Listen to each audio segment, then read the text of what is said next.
When people are vaccinated, they can feel safe that they are not going to get infected, whether they're outdoors or indoors.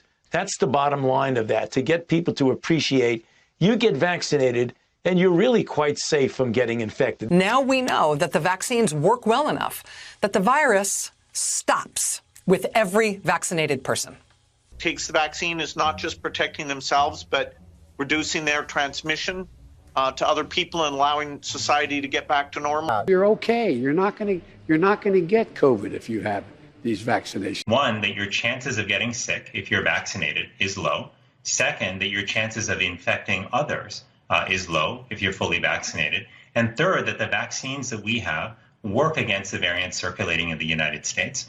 We all know already, right, that if you get vaccinated, that vaccine will basically prevent you from getting sick with COVID. It will prevent you from having to go to the hospital with COVID symptoms. It will prevent you from dying from COVID. The vaccine not only prevents people from getting sick, it also prevents transmission of the virus from person to person. It is rare for vaccinated people to both catch and transmit the virus, and that the vaccines work against the variants. But because the vaccine, and we already knew this, prevents people from dying and ending up in hospital, but if it also has this added benefit of slowing down contagion by 2/3. Our data from the CDC today suggests, that vaccinated people do not carry the virus, don't get sick, and that it's not just in the clinical trials, but it's also in real-world data. A vaccinated person gets exposed to the virus.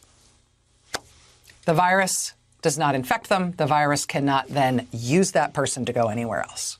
The vaccines do work against the variants. Our authorized vaccines are effective against the variants that are circulating in this country. And we know that the two doses of the vaccine offer very limited protection, if any. Very limited protection, if any. Very limited protection, if any. The 3 doses with a booster, they offer reasonable protection.